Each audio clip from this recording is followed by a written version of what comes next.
మరొక సోమవారం మీ పాదం చేత చేరి ఈ ఆన్లైన్ ద్వారా మా ప్రభు మీ వాక్యం నేర్చుకోవడానికి హితబోధ బైబిల్ తరగతుల కొరకై ప్రార్థించి మరి ఆశించిన రీతిగా మీ దాసులు వసంత బ్రదం సిద్ధపరిచారు. రోమపత్రిక పూర్తి అవ్వడం సహాయం చేశారు. తిరిగి ఈరోజు కొరింథీ మొదటి పత్రిక మా ప్రభు ప్రారంభిస్తుండగా మీ ఆత్మ సహాయం నడిపించండి. మీ దాసు చక్కగా వివరించడం కావాల్సిన ఆత్మ నింపుదల దయచేయండి.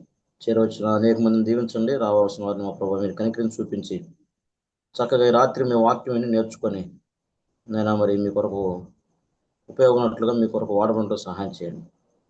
అనే విధంగా ఈ పరిచయం దీవించి ఆశ్రయించమని వస్తున్న ప్రతి ఒక్కరికి మీరు దయచేయమని ప్రభునేసు క్రీస్తు వారి అమూల్యమైన నామమున ప్రార్థన చేసి పెడుకుంటున్నాం తండ్రి. ఆమేన్. ఆమేన్. వందనాలన్నా. ఈ యొక్క వందనాలు. సమయంలో సహోదరులు డేవిడ్ ప్రిన్స్ బొంతపాడు ప్రార్థనలో కీర్తనలో నడిపిస్తారు.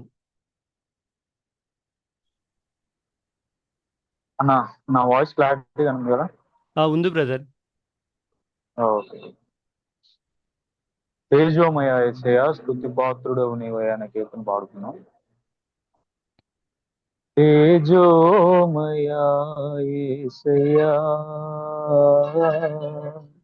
స్తుతి పాత్రుడవు నీవయ్యా,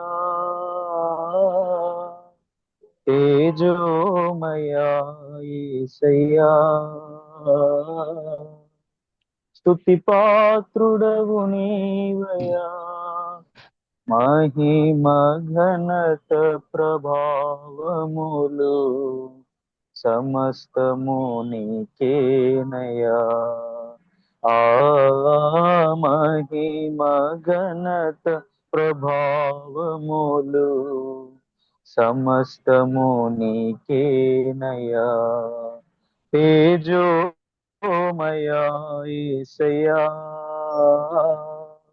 స్తుతి పాత్రుడవు నీవయ్యా, నిజమైన దేవా నీ వంటి వారు లేరు, మహాత్మ్యము గల నిన్నో పోలిన వారెవరు.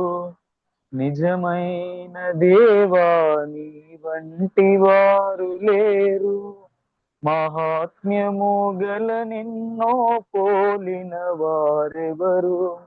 నీ నామము ఘనమైనదయ్యా, నరులు నీకు భయపడెదరయ్యా. నీ నామము ఘనమైనదయ్యా, నరులు నీకు భయపడెదరయ్యా. మహిమ ఘనత ప్రభావములు సమస్తము నీకేనయా. ఆ మహిమ ఘనత ప్రభావములు సమస్తము నీకేనయా. తేజోమయ యేసయ్యా, స్తుతి పాత్రుడవు నీవయ్యా, తేజోమయ యేసయ్యా, స్తుతి పాత్రుడవు నీవయ్యా. జనములకు రాజా, జీవము కలిగిన నాదా, సమస్తము నిర్మించిన దేవుడ నీవే కదా. జనములకు రాజా, జీవము కలిగిన నాదా, సమస్తము నిర్మించిన దేవుడ నీవే కదా. నీ ఉగ్రత తాళలేమయ్యా, మేలు చేయగలవు నీవయ్యా. నీ ఉగ్రత తాళలేమయ్యా, మేలు చేయగలవు నీవయ్యా. మహిమ ఘనత ప్రభావములు సమస్తము నీకేనయా. ఆ మహిమ ఘనత ప్రభావములు సమస్తము నీకేనయ్యా. తేజోమయా యేసయ్యా, స్తుతి పాత్రుడవు నీవయ్యా. తేజోమయా యేసయ్యా, స్తుతి పాత్రుడవు నీవయ్యా. మహిమ ఘనత ప్రభావములు సమస్తము నీకేనయ్యా. ఆ మహిమ ఘనత ప్రభావములు సమస్తము నీకేనయ్యా. ఉన్నాడు బ్రదర్. ఈ యొక్క ఉన్నాను. సమయంలో నంద్యాలలో దేవుడి సేవ చేస్తున్న దేవుని సేవకులు రామకృష్ణ గారు ఒక కీర్తన పాడతారు.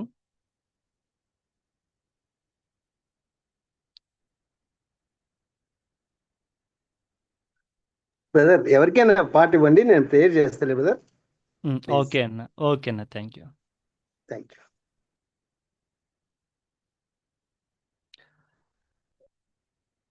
ఈ యొక్క సమయంలో బెంగళూరులో ఎస్ఏపిలో జాబ్ చేస్తున్న సహోదరులు సీమన్ గారు ఒక కీర్తన పాడతారు.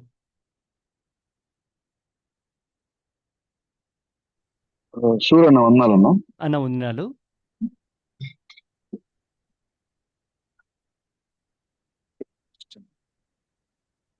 ప్రవేశకృష్ణాము ఇప్పుడు వచ్చిన అందరికీ నా ప్రేమ వందనాలు తెలియజేస్తా ఉన్నాను. ప్రభువైన దేవుని బిడ్డలారా, రాకడ సమయంలో కడబూర శబ్దంతో యేసును చేరుకునే విశ్వాసం నీకుందా అని పాడబడుకున్నాం. అన్న, నా వాయిస్ వినిపిస్తుంది కదన్నా? అన్న వినిపిస్తుంది అన్న. థ్యాంక్ యూ, ధన్యవాదాలు. రాకడ సమయములో కడబూర శబ్దంతో యేసుని చేరుకుని విశ్వాసము నీకుందా. రాకడ సమయములో కడబూర శబ్దంతో యేసుని చేరుకుని విశ్వాసము నీకుందా. యేసయ్యా రాకడ సమయములో ఏకాంత ప్రార్థన నీకుందా. యేసయ్యా రాకడ సమయములో ఎదురేగే రక్షణ నీకుందా. ఆశలపై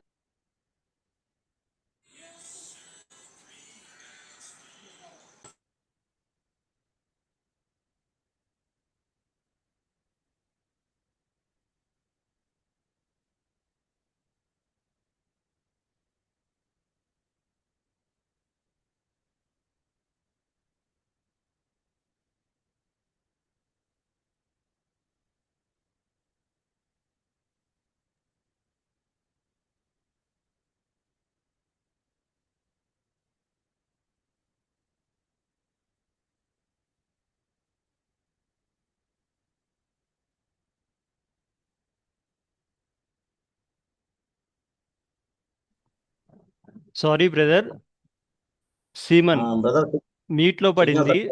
ఆ, ఓకే అన్న, ఓకేనా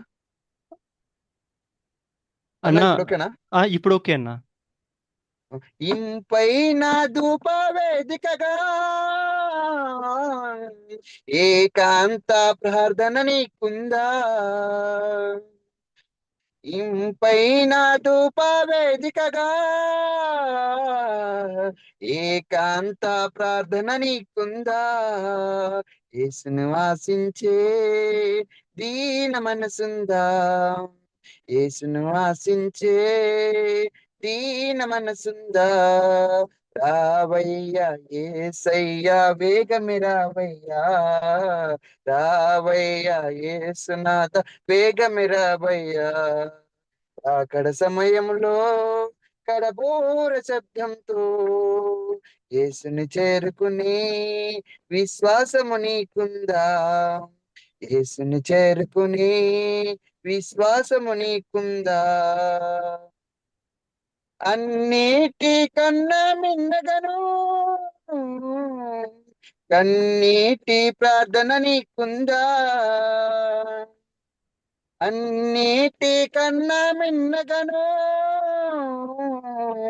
కన్నీటి ప్రార్థన నీకుందా, ఎల్ల వేళలో శాంతి నీకుందా, ఎల్ల వేళలలో స్తుతియాగం నీకుందా, రావయ్యా యేసయ్యా వేగమే రావయ్యా, రావయ్యా యేసునాథ వేగమే రావయ్యా, రావయ్యా యేసయ్యా వేగమే రావయ్యా, రావయ్యా యేసునాథ వేగమే రావయ్యా, అక్కడ సమయంలో గడబోర శబ్దంతో యేసును చేరుకుని విశ్వాసము నీకుందా, యేసును చేరుకుని విశ్వాసము నీకుందా, విశ్వాసము నీకుందా. ఉన్నారన్నా? అన్న వందనాలన్నా. ఈ యొక్క సమయంలో పెద్దలు వర్ధన్ రావు గారు ప్రార్థనలో నడిపిస్తారు.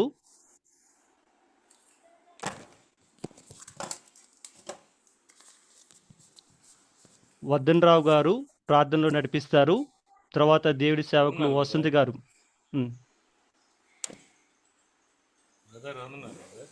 వందనాలండి.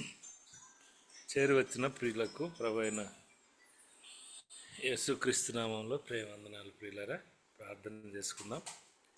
పరిశుద్ధుడు అయిన మా ప్రియ పరలోకపు తండ్రి, జీవాధిపతి అయిన మా ప్రియ ప్రభా, స్తోత్రములు కృతజ్ఞతాస్తుతులు చెల్లిస్తున్నాం మా దేవ. మీ ప్రజలమైన మమ్మలను మీ కృపలో జ్ఞాపకం చేసుకొని ప్రభా, పగటి కాలం అంతా భద్రపరిచి ఈ రాత్రి కాలమందు మా ప్రియులు చేర్పాటు చేయబడిన ఈ మాధ్యమంలోనికి మమ్మల్ని నడిపించారు. కృతజ్ఞతా స్తోత్రాలు చెల్లిస్తున్నాం. చేరి వచ్చి మీ నామ సంకీర్తనం చేయగా మా స్తుతులపై మీరు ఆసీనులైనందుకు స్తోత్రం. ఈ సమయంలో మా ప్రియులు మీ దాసులు మీ పక్షాన వాడబడిన ఉంటుండగా ప్రభా, మా ప్రియులను మీరు బలపరచండి, మీ కృపలో జ్ఞాపకం చేసుకోమని ముందున్న సమయాన్ని మమ్మలను మీ దీవెన గల హస్తాలకు అప్పగిస్తూ దయతో మీ ప్రజలమైన మాతో మీరే ముచ్చటించి మహిమ పొందమని, ఎత్తబడి వాక్యం హృదయంలో ఫలింపబడాలన్న కృపను పాలించమని కృతజ్ఞత స్తోత్రాలు చెల్లిస్తూ పరిశుద్ధుడు అయిన యేసుక్రీస్తు నామములో స్తుతించి ప్రార్థించి వేడుకొనుచున్నాము తండ్రి. ఆమేన్. ఆమేన్. వందనాలు బ్రదర్. వందనాలండి. ఈ యొక్క సమయంలో సంగారెడ్డిలో దేవుడి సేవ చేస్తున్న దేవుడి సేవకులు వసంత్ గారు దేవుడి వాక్యాన్ని అందిస్తారు. మంచిది. చేరి వచ్చిన పరిశుద్ధులకు, పెద్దలకు, సేవకులకు, విశ్వాసులకు మన ప్రభును రక్షకుడైన యేసుక్రీస్తు నామంలో హృదయపూర్వకమైన ప్రేమవందనాలు తెలియజేస్తూ ఉన్నాను. మనము పౌలు గారు రాసిన పత్రికల మనం విశ్లేషణ లేకుంటే అవగాహన లేకుంటే మనము ఆ పత్రికల వివరణను మనం చూస్తూ వస్తూ ఉన్నాం. దేవుని యొక్క మహాకృపను బట్టి ఆ గడిచిన కాలంలో మనము అపోస్తలుడు అయిన పౌలు గారి గురించి, అలాగే అపోస్తలుడు అయిన పౌలు గారు రాసిన పత్రికల గురించి వివరణ చూస్తూ వస్తూ ఉండగా వాటిల్లో మనము రోమిలు రాసిన పత్రికను మనము గడిచిన కాలంలో ధ్యానం చేసి మనం ముందు కొనసాగాం. దేవుడు మన జీవితంలో మరొక దినాన్ని పొడిగించగా, మరొక శ్రేష్టమైన సమయాన్ని మనకు అనుగ్రహించగా, ఈ సమయంలో మరలా మనము ఆ పత్రికల చదివిన వారమే, బోధించిన వారమే అయినను మనము కొంత ధ్యానం చేయడానికి ప్రభు కృప చూపించి ఉండగా ఈ సమయంలో మనము కొరింథీయులు రాసిన మొదటి పత్రికను మనము ధ్యానం చేద్దాం. ఒక లేఖన భాగాన్ని మనం చదువుకుందాం. కొరింథీయులు రాసిన మొదటి పత్రిక 4వ అధ్యాయము 14వ వచనాన్ని మనం చదువుకుందాం. కొరింథీయులు రాసిన మొదటి పత్రిక 4వ అధ్యాయము 14వ వచనాన్ని మనం చదువుకుందాం. మిమ్మును సిగ్గుపరచవలనని కాదు గాని నా ప్రియమైన పిల్లలని మీకు బుద్ధి చెప్పుటకు ఈ మాటలు రాయుచున్నాను. మరలా ఈ వచ్చిన భాగం చదువుదాం. మిమ్మును సిగ్గుపరచవలనని కాదు గాని నా ప్రియమైన పిల్లలని మీకు బుద్ధి చెప్పుటకు ఈ మాటలు రాయుచున్నాను. 6వ అధ్యాయము 19వ వచనం చదువుదాం. 6వ అధ్యాయం 19వ వచనం. ఇదే కొరింథీయులకు రాసిన మొదటి పత్రిక 6వ అధ్యాయం 19-20. మీ దేహము దేవుని వలన మీకు అనుగ్రహింపబడి మీలోనున్న పరిశుద్ధాత్మకు ఆలయమై ఉన్నదని మీరు ఎరగరా? మీరు మీ సొత్తు కారు, ఇలువ పెట్టి కొనబడిన వారు గనుక మీ దేహముతో దేవుని మహిమపరచుడి. ఈ దేహముతో దేవుని మహిమపరచుడి. చదవబడిన ఈ లేఖన భాగాలను, పత్రికలో ఉన్న అంశాలను దేవుడే మనకి అందించి దీవించి ఆశీర్వదించునుగాక. ఆమేన్. ప్రభునందు హితబోధ ఆన్లైన్ బైబిల్ క్లాసుల్లోకి చేరువచ్చిన మరోసారి మీ అందరికీ హృదయపూర్వకమైన ప్రేమ వందనాలు తెలియజేస్తూ ఉన్నాను. మనం కొరింథీయులకు రాసిన పత్రిక గురించి ఆలోచన చేయబోయే ముందు ఉపోద్ఘాతాన్నిగా మనము కొద్ది నిమిషాలు మనం ఉపోద్ఘాతాన్ని చూద్దాం. ఉపోద్ఘాతాన్ని చూస్తా ఉన్నప్పుడు కొరింథీయులకు రాసిన పత్రిక రాసింది ఎవరు, రాసిన కాలము ఎప్పుడు, ఎక్కడి నుండి రాశాడు, పత్రిక యొక్క నేపథ్యం ఏంటి, పత్రిక యొక్క ముఖ్య ఉద్దేశం ఏంటి, పత్రిక యొక్క సారం ఏంటి, పత్రిక యొక్క విభజన ఏమిటి, పత్రికలోని అధ్యాయాల విభజన ఏంటి. పోనీ మనమైనా ఇప్పుడు ఎన్నడైనా ఈ పత్రికను చాలా క్షుణ్ణంగా చదివినామా? ఒకవేళ ఈ పత్రికను చదివితే మనం ఏమి తెలుసుకున్నాం అని మనం ఆలోచన చేయబోతా ఉన్నాం. అయితే ఈ పత్రిక ఎందుకు చదవాలి? నేను పత్రికలోకి వెళ్ళే ముందు ఒక మాట జ్ఞాపకం చేస్తున్నాను. ఈ కొరింథీయులకు రాసిన పత్రికను మనం ఎందుకు చదవాలి అంటే, నేడున్న సంఘాలలో ఎదుర్కొంటున్న సమస్యల నుండి, నేడున్న సంఘములలో ఎదుర్కొంటున్న సమస్యల నుండి ఎలా వాటిని జయించాలో, ఎలా వాటిని నేర్చుకోవాలో ఈ పత్రిక మనకి క్షుణ్ణంగా నేర్పిస్తుంది. మరలా జ్ఞాపకం చేస్తున్నాం.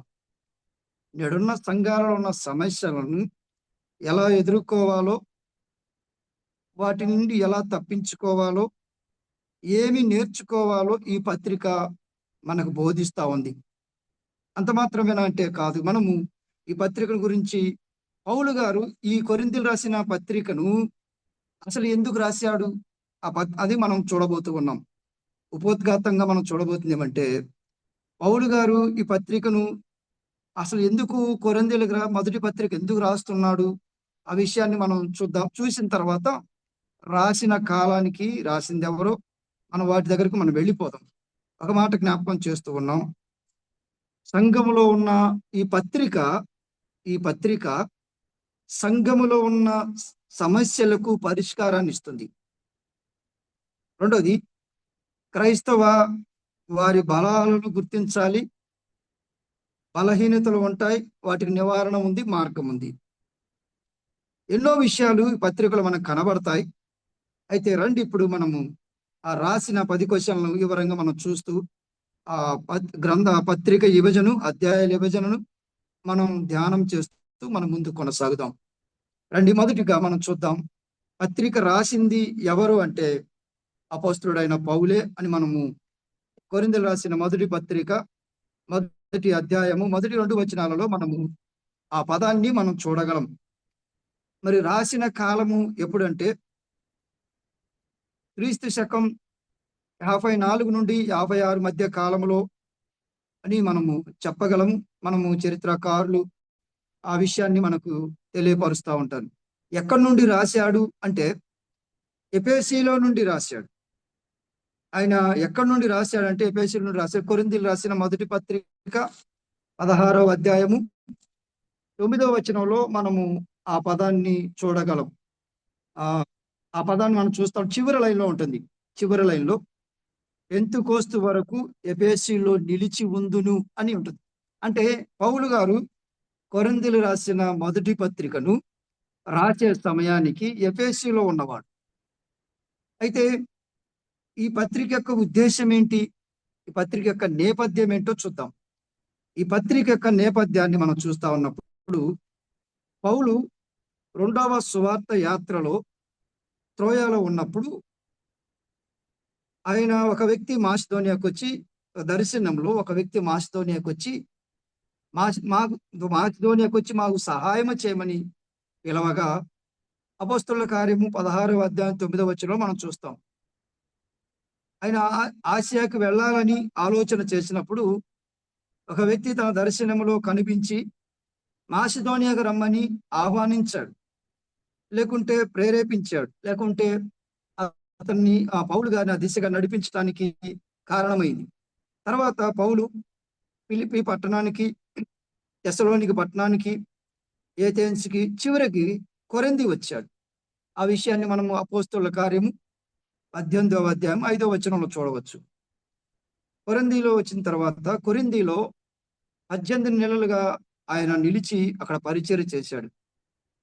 అపోస్తలుల కార్యము 18వ అధ్యాయము మొదటి 18 వచనాలలో మనము ఆ భాగాన్ని, ఆ పరిచర్య ఎలా కొనసాగించాడో, ఆ కొరింథీలో తను ఎలా పరిచర్య చేశాడో, ఏమి చేస్తూ ఆయన పరిచర్య కొనసాగించాడో మనము ఆ మొదటి 18 వచనాలలో మనం చూడగలం. ఆ తదుపరి వారికి సహకారులుగా అకుల, ప్రిస్కిల్లాలు కూడా ఆ పౌలు గారికి సహకారులుగా ఉంటూ కొరింథీలో పరిచర్య విస్తరించడానికి, దేవుని పరిచర్య శక్తివంతంగా పనిచేయడానికి వీరు కూడా సహకారులుగా ఉన్నట్టుగా మనం చూడగలం. అయితే గ్రంథం యొక్క ముఖ్య ఉద్దేశాన్ని మనం చూసినప్పుడు ఎందుకు ఈ యొక్క పత్రికలో ఏమి కనిపిస్తుంది, పత్రిక ముఖ్య ఉద్దేశం ఏంటంటే, మనము కొరింథీయులకు రాసిన మొదటి పత్రిక 5వ అధ్యాయం 1వ వచనం చూసినప్పుడు జారత్వం నుండి మనము ప్రాముఖ్యంగా ఈ అధ్యాయంలో, ఈ పత్రికలో ఈ భాగాలు మనం చూస్తాం. వాస్తవానికి కలహాలు, విభేదాలు, సమస్యలు, ఇవి మొదటి 4 అధ్యాయాల్లో మనం చూసినా ఈ గ్రూపులుగా విభజించబడటం. కానీ ప్రాముఖ్యంగా ఈ పత్రికలో మనం చూసినప్పుడు జారత్వం అనేది చాలా ప్రాముఖ్యంగా, విశేషంగా పౌలు గారు ప్రస్తావించడం జరిగింది. మెయిన్గా మనం చూస్తాం ఈ పత్రికలు ఏమంటే, జారత్వం నుండి జాగ్రత్తగా ఉండాలని. రెండవది ప్రభు బల్ల గురించి 11వ అధ్యాయము 18వ వచనంలో మనం చూస్తాం. దాన్ని ప్రస్తావించారన్నమాట. మృతుల పునరుద్ధానం గురించి వారు ఆందోళనలో ఉండగా పౌలు గారు ఈ పత్రిక రాస్తూ 15వ అధ్యాయం 12వ వచనంలో వారికి ఉన్న అనుమానాలకు, ప్రశ్నలకి పౌలు గారు సమాధానాలు ఇస్తా ఉన్నాడు. వివిధ అంశాల గురించి వారు పౌలు గారికి ఉత్తరం రాయగా చూడగలం. మనం ఏ విషయాల్లో వాళ్ళు ఉత్తరం రాశారు అంటే, మనం చూస్తా ఉన్నప్పుడు సంఘములో సమస్యలు 7వ అధ్యాయం 1వ వచనం చూసినప్పుడు మనం ఒక మాటగా అక్కడ చదువుకుంటే వివాహ విషయమై వాళ్ళు పౌలు గారికి ఉత్తరం రాశారు.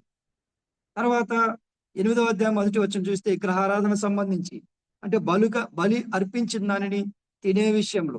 12వ అధ్యాయంలో మనం చూసినప్పుడు కృపావరాల గురించి, ఆత్మ సంబంధమైన కృపావరాల గురించి.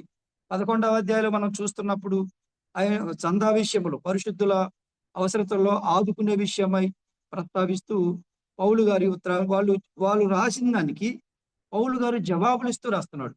వారికి ఏ విషయాల్లో సందేహాలు ఉన్నాయి అంటే, 1 సంఘములో వారికి సమస్యలు ఉన్నాయి, 2 సంఘములో కలహాలు ఉన్నాయి, 3 సంఘములో కక్షలు ఉన్నాయి, 4 వివాహ విషయంలో ప్రశ్నలు ఉన్నాయి, 5 పునరుద్ధానం గురించి ఉన్నాయి, ప్రశ్నలు ఉన్నాయి, అనుమానం ఉంది, 6 కృపావరాల గురించి సందేహాలు, 7 కానుకలు ఎవరికి ఇవ్వాలి, ఎప్పుడు పోగు చేయాలి అన్నది ప్రాముఖ్యంగా ఈ పత్రిక మనకు తెలియపరుస్తూ ఉంటుంది.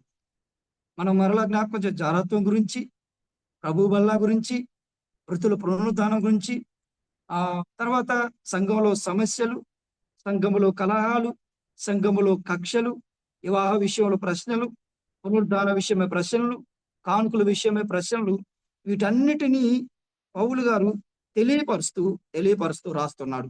అయితే ఈ పత్రిక మనము చూస్తా ఉన్నప్పుడు ఈ పత్రిక క్రైస్తవ యొక్క ప్రవర్తన, ఒక విశ్వాసి ప్రభువైన యేసు క్రీస్తు రక్తములో కడగబడిన వారి యొక్క ఎలా ఉండాలో వారి ప్రవర్తన గురించి తెలియపరుస్తుంది. అంత మాత్రమే కాదు, వారి ప్రేమ, వాళ్ళు ఎలా ఉండాలి, వాళ్ళు ఎలా ప్రేమించాలి, వారి ప్రేమను గురించి తెలియపరుస్తా ఉంది. అయితే ఒక మాటగా ఈ కొరింథీ పట్టణం గురించి ఒక కొద్ది నిమిషాలు మనం అట్లా జ్ఞాపకం చేసుకొని మనం ముందుకెళదాం. ఈ కొరింథీ పట్టణానికి ముందు జ్ఞాపకం చేసే ముందు ఈ పత్రికలో ప్రభువైన యేసు క్రీస్తు వారు ఎలా కనపడతాడంటే, కొరింథీయులకు రాసిన మొదటి పత్రిక 2వ వచనంలో ఆయన పరిశుద్ధపరిచేవాడుగా కనపడతాడు. ఆ వచన భాగాన్ని చదువుదాం, ఎందుకైనా మనకు మంచిది.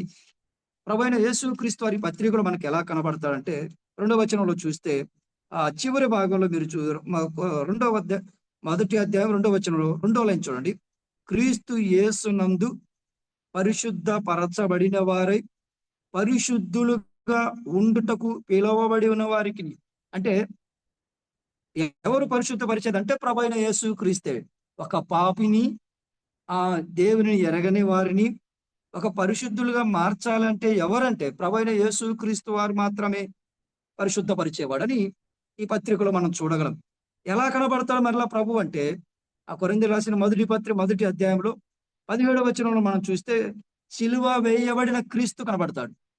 23వ వచనంలో మనం సువార్త ప్రకటించే క్రమంలో ఈ మాట కూడా రాస్తాం, మేము సిలువ వేయబడిన క్రీస్తుని ప్రకటించుతున్నాము. అంటే ప్రభువు ఈ పత్రికలో సిలువ వేయబడిన వాడుగా కలవరిలో సర్వ మానవాళి కొరకై మరణించిన వాడు, ఆ రక్తాన్ని చిందించిన వాడు, సమాధి చేయబడిన వాడు, పునరుద్ధానుడు కూడా కనబడుతుంది. సిలువ వేయబడటం మాత్రమే కాదు, కొరింథీయులకు రాసిన మొదటి పత్రిక 15వ అధ్యాయము 20వ వచనంలో చూస్తే ఆయన పునరుద్ధానం కనపడుతుంది. పరిశుద్ధపరిచే దేవుడు ఆయన. రెండవది సిలువ వేయబడిన యేసుక్రీస్తు వారు. మూడవది సిలువ వేయబడటం మాత్రమే కాదు, ఆయన పునరుద్ధానుడైన వాడు. ఈ పత్రికలో ప్రభువైన యేసుక్రీస్తు వారిని ఈ కోణంలో స్పష్టంగా మనం చూడగలం. పరిశుద్ధపరిచేవాడు, సిలువ వేయబడిన వాడు, పునరుద్ధానుడైన యేసుక్రీస్తు, ఈ మూడు మనం చూడగలం. దాటి వెళదాం. పరిచయంగా మనం చూస్తున్న కొరింథీ పట్టణాన్ని గురించి మీకు కొన్ని విషయాలు జ్ఞాపకం చేస్తాను. తెలిసినవే మీకు నేను అలా మీ దృష్టికి తీసుకుని వస్తాను. కొరింథీ అనేది రోమా ప్రాంతమైన అకయాకు రాజధాని. కొరింథీ అనే పట్టణం రోమాలో ఉన్న ప్రాంతమైన అకయాకు రాజధాని. ఏథెన్స్ పట్టణాన్ని చూస్తే అది జ్ఞానానికి ప్రసిద్ధిగాంచింది. కొరింథీ పట్టణాన్ని మనం చూసినప్పుడు అది వాణిజ్యానికి, వ్యాపారానికి ప్రసిద్ధిగాంచింది. అంత మాత్రమే కాదు, ఈ కొరింథీ పట్టణం ఎఫెసీ పట్టణానికి మధ్య దూరం 45 మైళ్ళ దూరం ఉంటుంది. పౌలు గారు ఎఫెసీ పట్టణంలో నుండి కొరింథీకి రాస్తున్నప్పుడు 45 మైళ్ళ మధ్య దూరం ఉంది. అంత మాత్రమే కాదు, ఈ కొరింథీ పట్టణానికి రెండు వైపులా, కుడివైపు ఆడ్రియాటు, ఎడమవైపు ఏజియన్ రెండు నదులు ఉంటాయి. ఈ కొరింథీ పట్టణానికి 2 నదులు ఉంటాయి. క్రీస్తు పూర్వం 146వ సంవత్సరంలో ఈ గ్రీకు పట్టణమైన ఈ కొరింథీ పట్టణాన్ని రోమీయులు నాశనం చేశారు. క్రీస్తు పూర్వం 146 సంవత్సరంలో.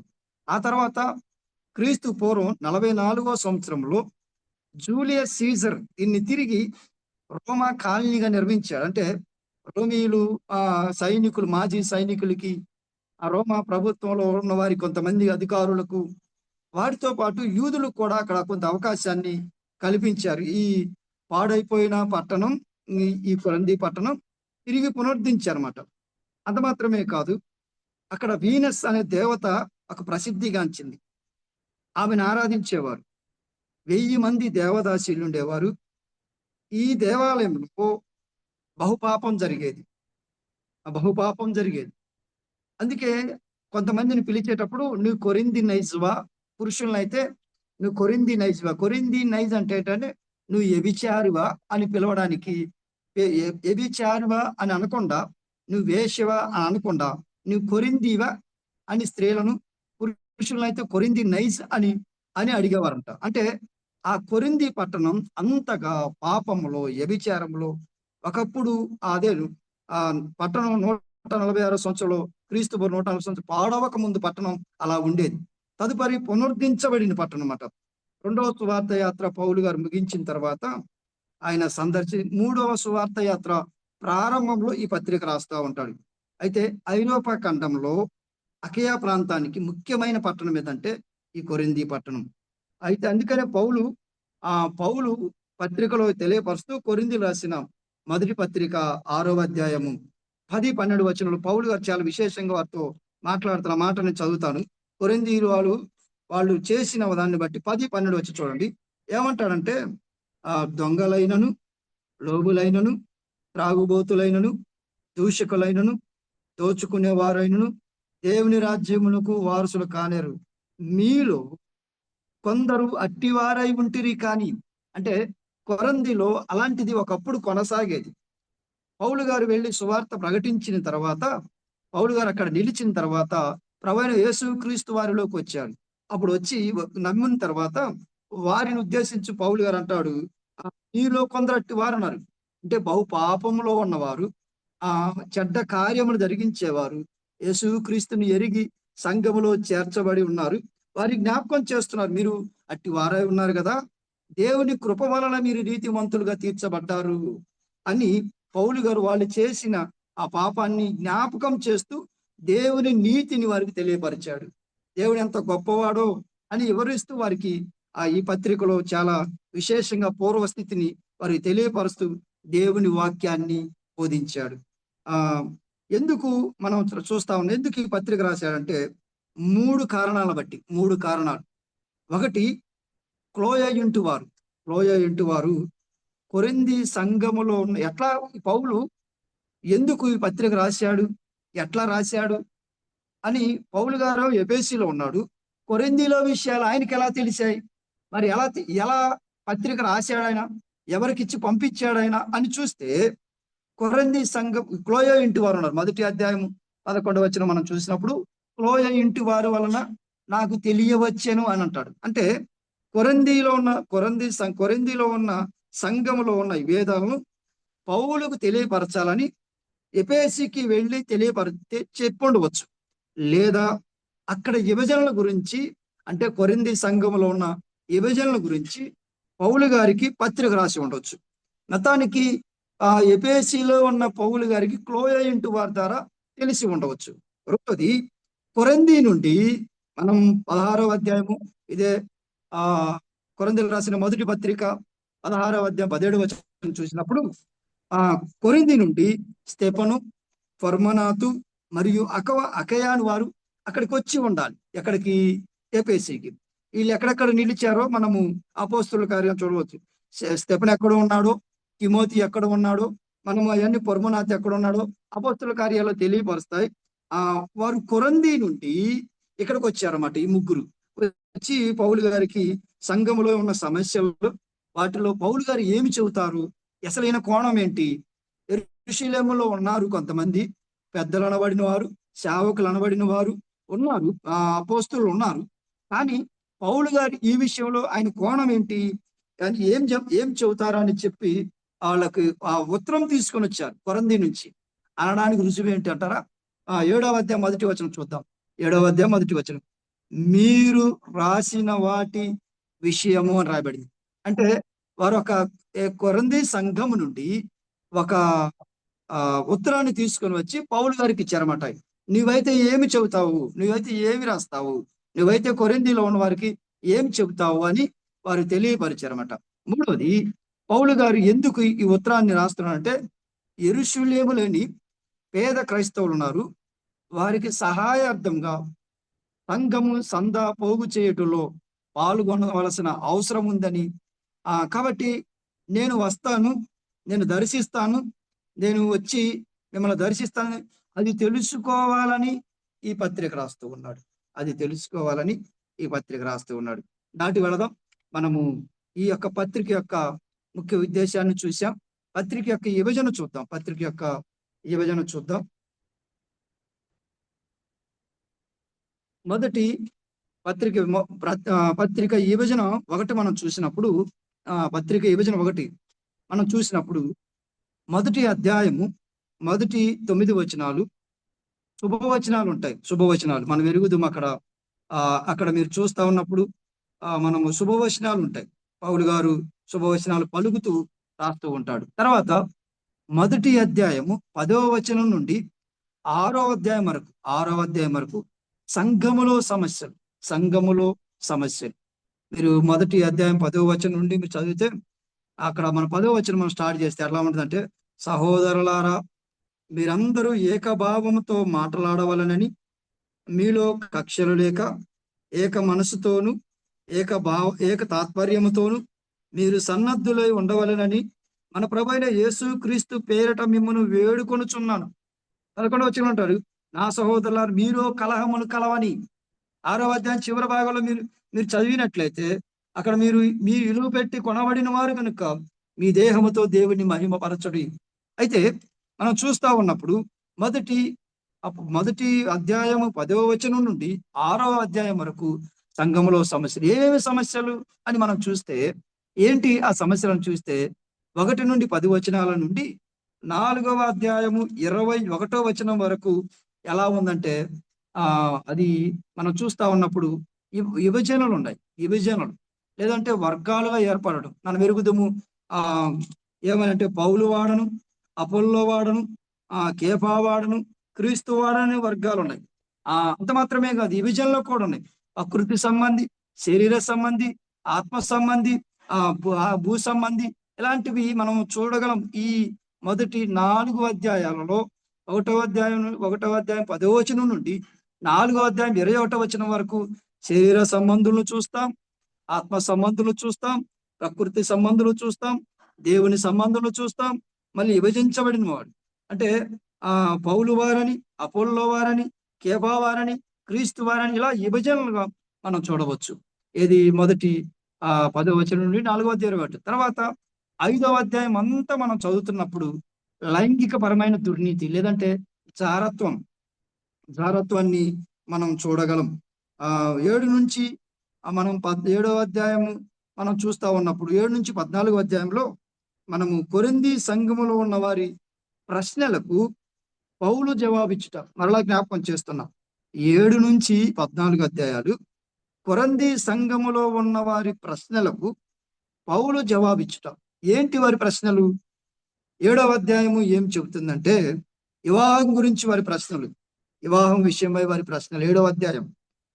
తర్వాత మనం చదువుతా ఉన్నప్పుడు 8 నుండి 11వ అధ్యాయంలో 11వ అధ్యాయం 1వ వచనం వరకు క్రైస్తవ స్వాతంత్రానికి ఉన్న పరిమితులు. అంటే ఏంటి క్రైస్తవ స్వాతంత్రం అంటే మనము తినాలి, కానీ విగ్రహారాధన సంబంధించిన బలులు అర్పించిన వాటిని ఆ విషయంలో మనము అంత మాత్రమే కాదు, పౌలు గారు అనేక విషయాలు సువార్త పరిచర్య విషయమై, తర్వాత ఇశ్రాయేలు వారు చేసిన దుర్నీతి విషయమై, వారు ఎలాగూ దేవుని ఎరిగిన వారు ఎలాగూ నిరాకరించారో ఆ విషయమై, అంత మాత్రమే కాదు 11వ అధ్యాయం 1వ వచనం వరకు మనం చూస్తాం. 11వ అధ్యాయం చూస్తే క్రైస్తవ స్వాతంత్రానికి ఉన్న కొన్ని పరిమితులు ఉన్నాయి. అన్ని చెయ్యదగినవి కావు.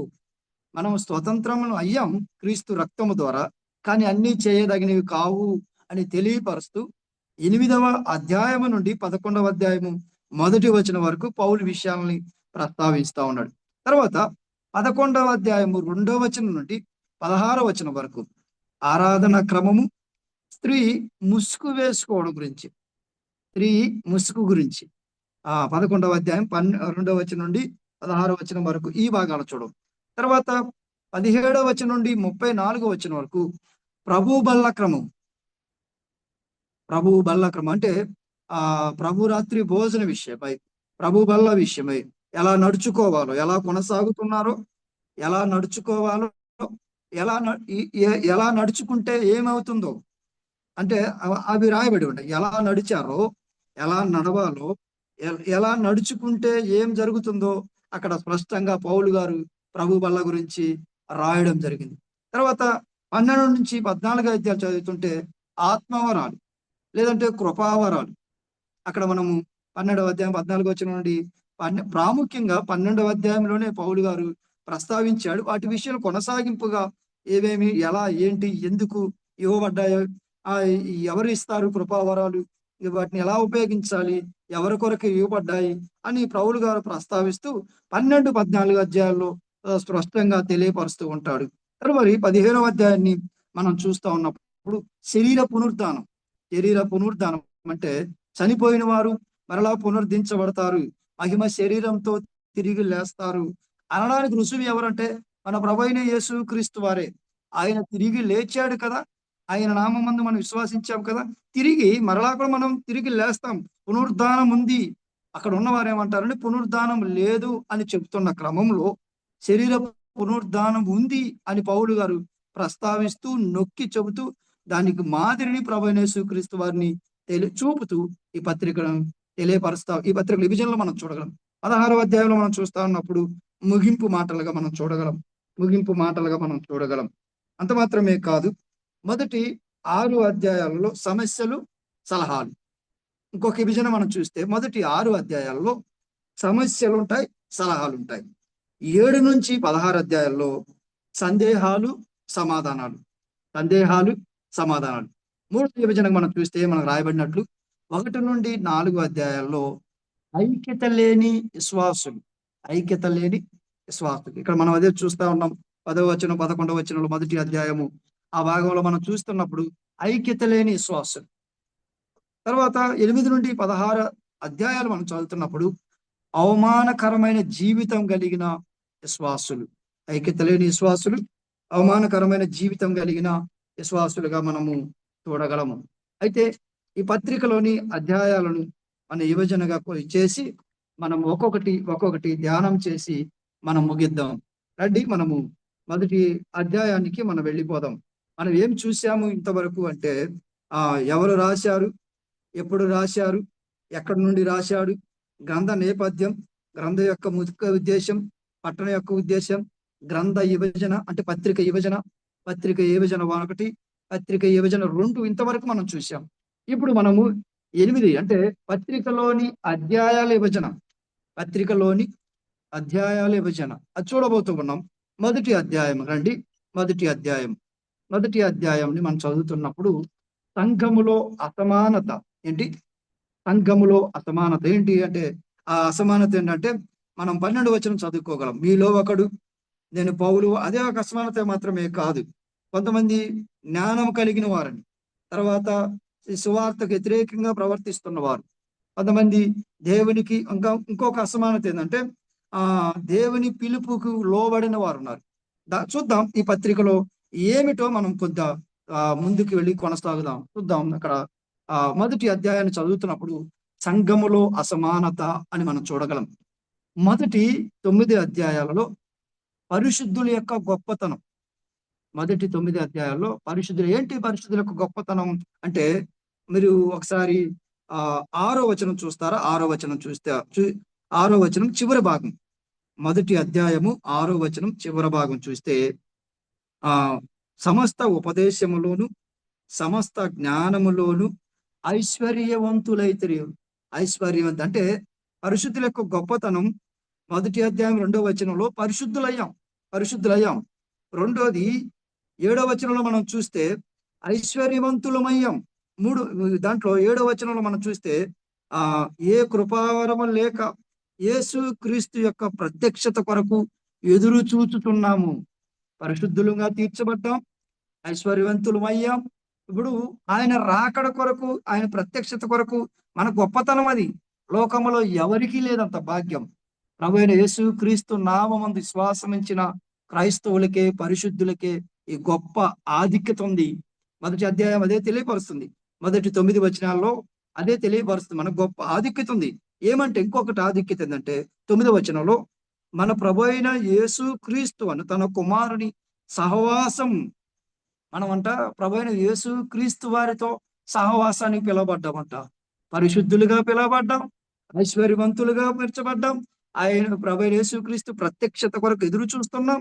అంత మాత్రమే కాదు, ఆయనతో సహవాసం. ఎంత గొప్ప ధన్యత అండి! అధిక గొప్ప ఆధిక్యత అని దాన్ని జ్ఞాపకం చేస్తూ ఉన్నాం. ఇది పరిశుద్ధులకు ఉన్న ఆధిక్యత. ప్రభువైన యేసు క్రీస్తు వారి నామమందు విశ్వాసమించిన వారి యొక్క ఆధిక్యత, అది మన గొప్పతనం. యేసు క్రీస్తు వారి కొరకు ఎదురు చూడడం గొప్పతనం. దాటి వెళదాం. 10-16 వచనాలలో దేవుని పిల్లల మధ్య కలహాలు. ఎవరిదంటే మనం చూస్తా ఉన్నప్పుడు దేవుని పిల్లల మధ్య కలహాలు. అక్కడ కొంతమంది వ్యక్తులు మనం చూడగలం.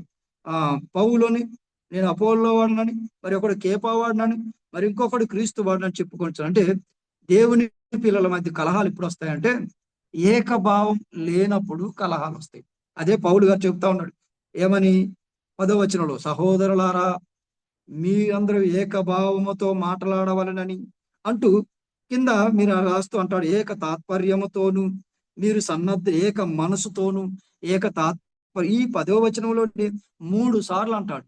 ఎందుకు వచ్చిన ఈ సమస్యలు అంటే కారణం దేవుని పిల్లల మధ్య కలహాలు ఎందుకు వస్తాయంటే ఏకభావం లేనప్పుడు, రెండోది ఐక్యత లేనప్పుడు, మూడోది సహోదర ప్రేమ లేనప్పుడు. ఏకభావం లేనప్పుడు, ఐక్యత లేనప్పుడు, సహోదర ప్రేమ లేనప్పుడు కలహాలు వస్తాయి. అదే మనం దేవుని పిల్లల మధ్య పెద్ద కలహాలని తెలియపరుస్తా ఉంది. నేను ఇంకా విస్తరించట్లేదు, అక్కడ చాలా ఉన్నాయి, నేను దాటి వెళుతూ ఉన్నాను. 17 నుంచి మనం చూస్తా ఉన్నప్పుడు 17 నుంచి 25 వచనాలు మనం చూస్తున్నప్పుడు దేవుని సువార్త యొక్క గొప్పతనం. దేవుని సువార్త యొక్క గొప్పతనం ఏంటంటే జ్ఞానులకు అది దేవుని శక్తి. అంటే అజ్ఞానులు మనం, వాస్తవానికి జ్ఞానులు కాదు, మనం ఎర్రివారం, అన్యజనులం. అందుకే మనము దేవుని సువార్త మనకి వినిపించగా మనకు ఏమైపోయిందంటే శిలువను గూర్చిన వార్త నశించుతున్న వారికి వెరితనం, కానీ రక్షించబడుతూ దేవుని సువార్త గొప్పతనం. మనకి దేవుని శక్తి మనకి ఎలా ఉందంటే దేవుని సువార్త అది శక్తి, అది గొప్పతనం. మనకు ప్రభువులో మనకు దొరికిన భాగ్యం, ప్రభు ద్వారా సిలువ వేయబడిన క్రీస్తు ద్వారా మనకు దొరికిన ధన్యత అని పౌలు తెలియపరుస్తూ, మేము సిలువ వేయబడిన క్రీస్తుని ప్రకటించుతున్నాము. అందరూ జ్ఞానాన్ని చూసి క్రియలు అన్ని వెతుకుతున్నారు, మేము మాత్రం సువార్తను ప్రకటిస్తున్నాము. ఎందుకంటే అది మాకు ఇవ్వబడిన భాగ్యం, సిలువ సువార్తను అని చెప్పి పౌలు సువార్త యొక్క గొప్పతనం గురించి పౌలు గారు 17 నుంచి 25 వచనాల్లో తెలియపరుస్తా ఉన్నాడు. తర్వాత 26 నుండి 31 వచనం వరకు మనం చూస్తే దేవుని పిలుపు యొక్క గొప్పతనం ఏంటి. దేవుని పిలుపు అని మనం చూస్తే 29వ వచనం చూస్తారా మీరు?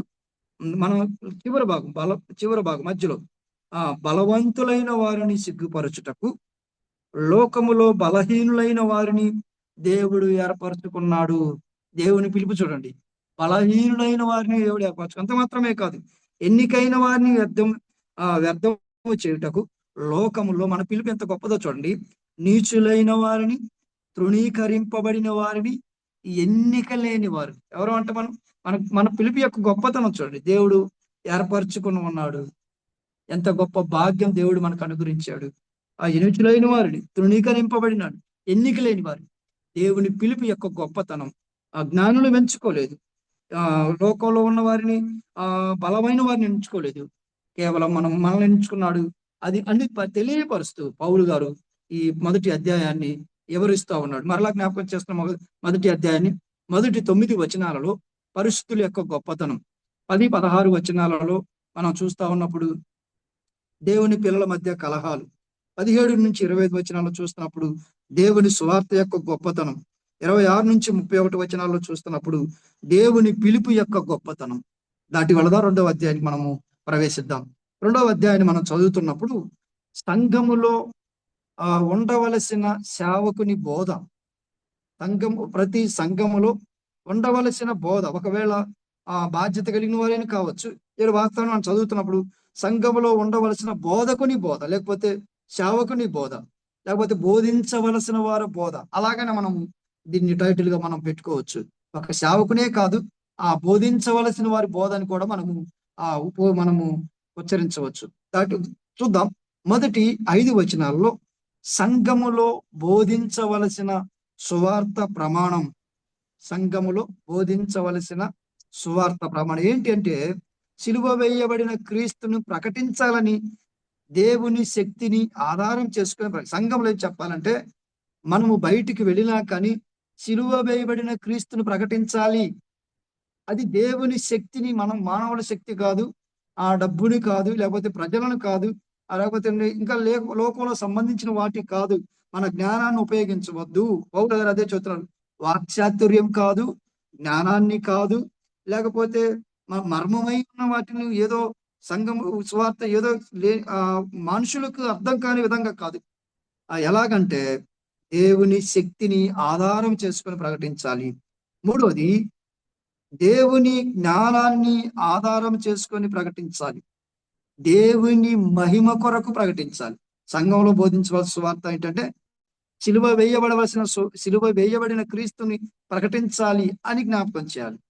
అది పౌలు గారు తెలియపరుస్తా ఉన్నాడు. ఆ వచనాలలో మీరు మొదటి 5 వచనాల్లో చదివినప్పుడు నేను జ్ఞానాన్ని ఉపయోగించక, తీయని మాటలు ఉపయోగించక నేడు సువార్తలు అని చెప్తారే కానీ సువార్తలలో అంతా ఆ దేవునికి వ్యతిరేకమైన కార్యాలు. సువార్త ఉంటుందని దేవుని గురించి ఉండదు, వాళ్ళ యొక్క శక్తి, వాళ్ళ యొక్క జ్ఞానము వాళ్ళ గురించి ఉంటుంది. దాటి వెళుతున్న నేను విస్తరించి మాట్లాడడానికి ఇది సమయం కాదు.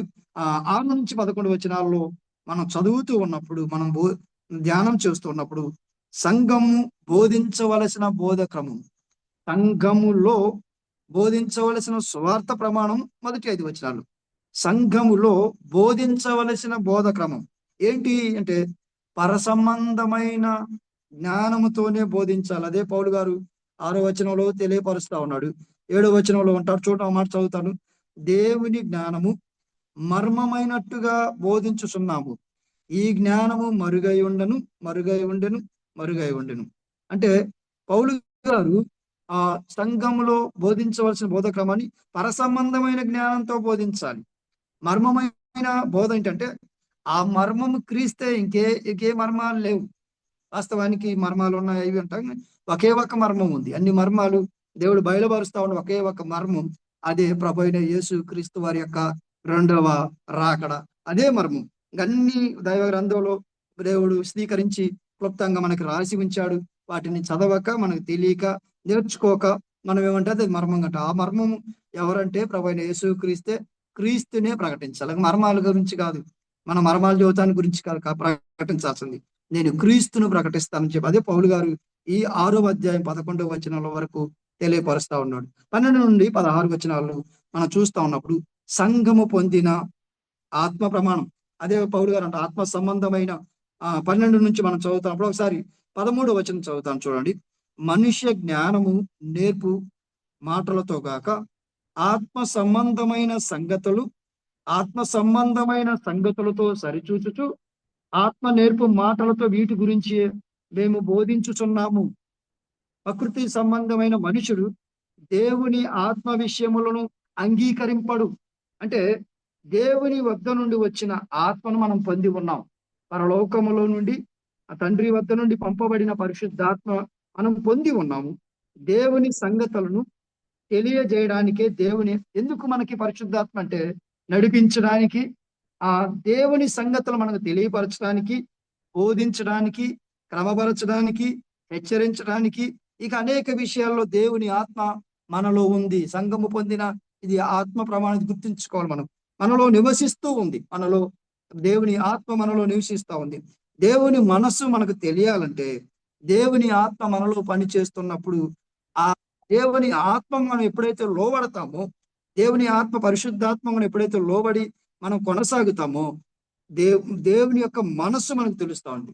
సంఘము తెలుసుకోవాల్సింది పరిశుద్ధాత్మ యొక్క కార్యాలు మనం ఖచ్చితంగా తెలుసుకోవాలి. అందుకే పౌలు గారు సంఘము పొందిన ఆత్మ ప్రమాణం గురించి తెలియపరుస్తూ అక్కడ అంటాడు, ప్రకృతి సంబంధులని, శరీర సంబంధులని వారికి తెలియదు అని తెలియపరుస్తా ఉంటాడు.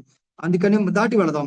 2వ అధ్యాయం చూసినప్పుడు మొదటి 5 వచనాలలో సంఘము బోధించవలసిన సువార్త, 6 నుంచి 11 వచనాల్లో సంఘము బోధించవలసిన బోధక్రమం, 12 నుంచి 16 వచనాల్లో సంఘము పొందిన ఆత్మ ప్రమాణం. దాటి వెళదాం. 3వ అధ్యాయానికి మనం ప్రవేశిద్దాం. 3వ అధ్యాయంలో మనం వెళ్ళినప్పుడు సంఘములో ఉన్న ఆత్మీయ బలహీనత ఏంటి, సంఘములో ఆత్మీయ బలహీనత అని మనం చూస్తా ఉన్నప్పుడు, ఈ సంఘములో ఈ అధ్యాయంలో మనం చూస్తా ఉన్నప్పుడు శరీర సంబంధులు, ప్రకృతి సంబంధులు, ఆత్మ సంబంధులు అని 5 నుండి 9 వచనాలలో మనం చూస్తూ ఉంటాం. అక్కడ మీరు గమనిస్తే 3వ వచనంలో శరీర సంబంధులు, మూడవ అధ్యాయము మొదటి వచనంలోనే శరీర సంబంధులు. మీరు చదువుకుంటారా అండి? చదువుకుంటూ వస్తా ఉన్నప్పుడు ప్రకృతి సంబంధులు 4వ అధ్యాయంలో 4వ వచనంలో, తర్వాత శరీర సంబంధులు, ప్రకృతి సంబంధులు అంటే ఆత్మ సంబంధులు. ఏనండి, మొదటి 9 వచనాలలో దేవుని జతపని వారి స్థానము, దేవుని జతపని వారి స్థానము ఏంటి స్థానం అంటే ఒకళ్ళేమో ఇక్కడ రాయబడి ఉంది. 6వ వచనం చూస్తారా? 5వ వచనం చూద్దాం. అపోల్లో ఎవడు? పౌలు ఎవడు? పరిచారకులే కదా. దేవుని జతపని వారి స్థానం ఏంటంటే పరిచారకులే కదా. ఒక్కొక్కరికి ప్రభువు అనుగ్రహించిన ప్రకారము వారి ద్వారా మీరు విశ్వసించితే కనుక నేను ఈ మాట జ్ఞాపకం చేస్తున్నాను.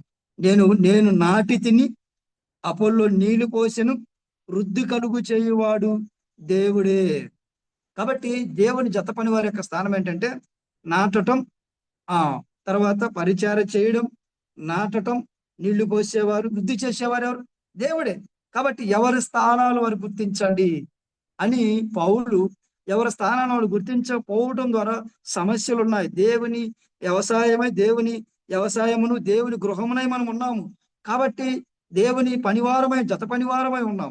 దేవుని యొక్క పనిలో మనం ఉన్నప్పుడు ఎవరి స్థానాన్ని వారు కొనసాగిస్తే ఏ సమస్యలు ఉండవు, ఏ బలహీనతలు ఉండవు అని తెలియపరుస్తూ పౌలు ఈ మొదటి 9 వచనాల్లో వివరిస్తూ ఉన్నాడు.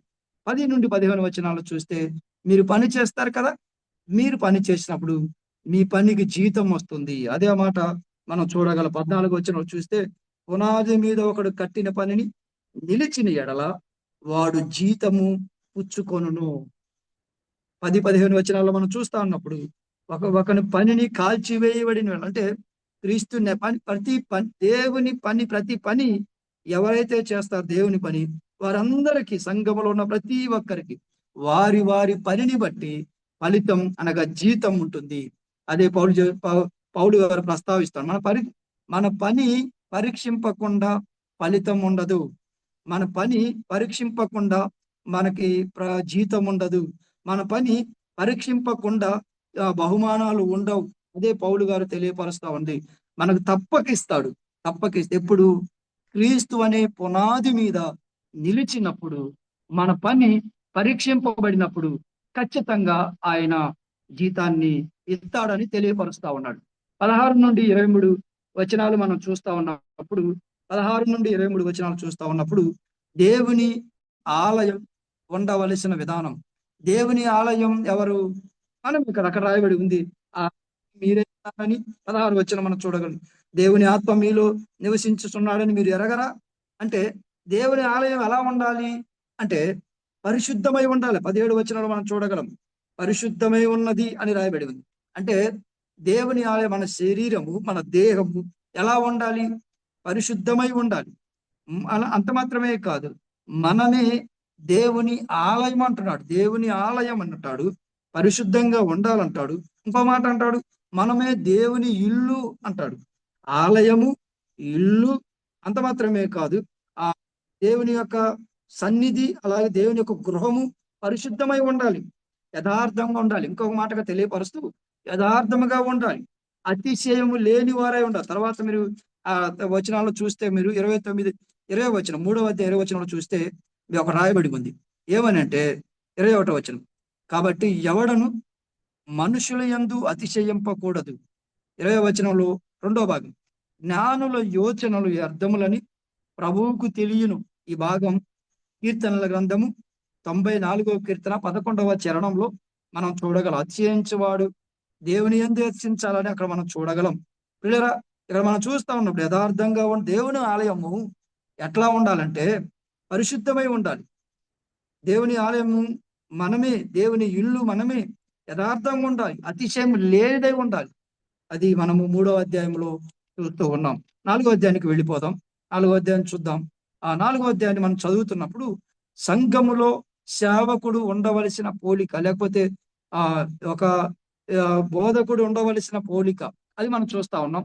మొదటి 5 వచనాలలో దేవుని గృహ నిర్వాహకుని యొక్క నమ్మకత్వం, అంటే దేవుని గృహ నిర్వాహకులుగా ఉన్నవారు నమ్మకత్వాన్ని కనపరచాలి. నమ్మకత్వాన్ని కనపరచాలి. అక్కడే పౌలు అంటాడు, నమ్మకమైన వాడుగా ఉండాలి, చెప్పింది చెప్పినట్లుగా చేసుకోవాలి, చెయ్యాలి. అదే అంటాడు, గృహ నిర్వాహకుడు అని పౌలు గారు విమర్శించుకుని మనల్ని విమర్శించుకోవాలి, లేఖనం పట్ల నడుచుకోవాలి. అది చూడుతా ఉన్నాడు.